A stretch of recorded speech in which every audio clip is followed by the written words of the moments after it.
Hi everyone, it's Eva Benmeleh.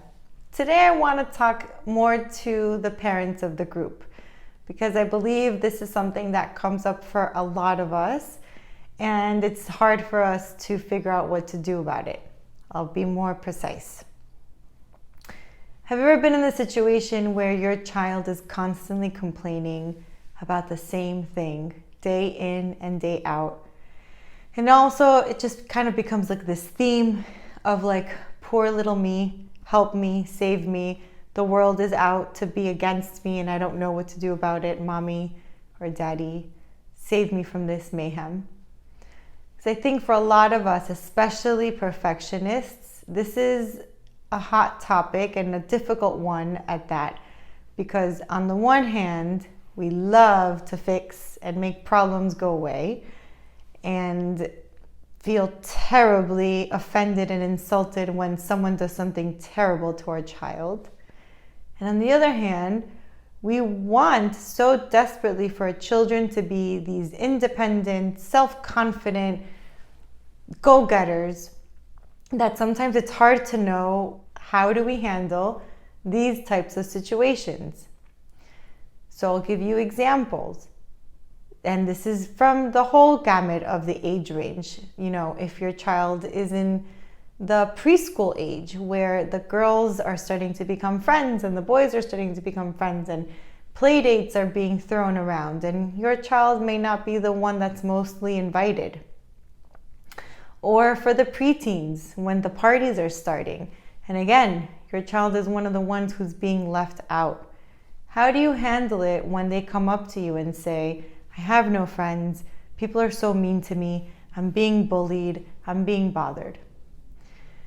It's hard, especially if you personally have had issues with friends, or if back in the day when you were a kid, you may not have been the most social of the bunch, or the complete opposite, you were so rambunctious and so popular, it's hard for you to understand where your child is coming from and why they may be having a hard time making friends. So, how do we do this? How do we not do this? I'll talk about how do we not do this. If our child is coming up to us with the same sob story, and I don't mean to be demeaning because of course it's important to take note of what they're going through. But if you're figuring out that there's a feeling to it, there's a theme to it, it's important to take a step back and instead of offering suggestions as to how to fix the problem or offering suggestions as to whether or not you should speak with their teacher or the other child's parent, take a step back and reflect. How are you feeling about it? What are your thoughts about it? For the little ones, it might be a little bit more difficult. The conversation may start and stop within 5 seconds because they don't want to talk about it and may come up again 3 hours later, or right before bedtime, or as they're getting tucked in. So have patience.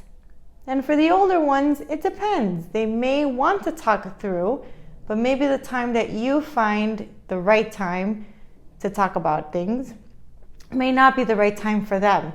So it's important to just listen to what your child is telling you and ask them how they feel, so that you get a sense of what their worldview is. Do they genuinely think that the world is out to get them and that nothing they do is ever good enough? Is it that we're having a little burgeoning perfectionists in the making?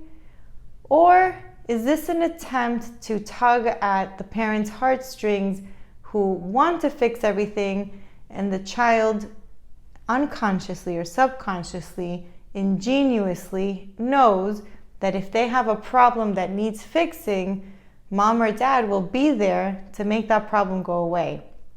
And that's a way for the child and the parent to connect.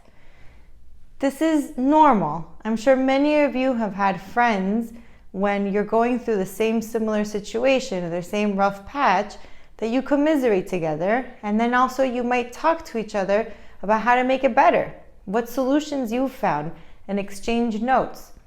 So it wouldn't be so surprising if we have a similar dynamic with our own children, especially if they know that we like to solve problems. The next part is trying to understand how much involvement is necessary from your part. If the child is younger, you're not going to tell them to fend for themselves.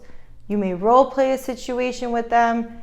You may see how terrible it is and maybe consult with the teacher or the other adults whose kids are involved so that you try to get to a better understanding of what to do about the problem. If the child is older, in the preteens and teen age, this is not the time to be involving other parents or you fighting the battles for your child or your preteen or teen. However, if you've constantly been the one to tell your child what to do and has constantly fought the battles and the arguments for your child, your preteen, they may not have the best social skills or coping skills to manage these situations. So at the same time, even if they're age appropriate, they may not have developed these abilities to fend for themselves and may need a little help and a little holding back. The hardest part, I think, for most parents is when their kids do things that we very much disagree with, but might be the best way for them, and it might be that they're on the right track. A lot of times we want to force them to do what we want, even though we say, oh, I want them to be who they want to be and let them be independent and make their own choices. Yes, but if you find that you're making snide or snarky comments after their way of rationalizing a situation, that's a big cue for you that you're not ready to let them be their own independent thinker. And you're not ready to let them experience life with all of its pros and cons on their own. If this is the case, take a moment, take a step back, and reflect. How is your child reacting to your comments? Does it feel good for you? If you notice that maybe your child is retracting or becoming quiet or sharing less, or on the other hand, having an outrage and an outburst, those are cues for you to realize that perhaps your side comments are a little much. And trying to then, if you can, if you feel up for it and if it's genuine, apologize. You know what? That comment was extra and I'm worried about you and I want to make sure everything's okay, and sometimes my feelings get in the way. And then leave it as that. So, I know it's hard. Parenting is one of the toughest things we have to do, especially if we expect it to always be perfect. But hopefully these tips have helped, and I will see you guys next week. And it's a journey that all of us are in. Take care. Bye-bye.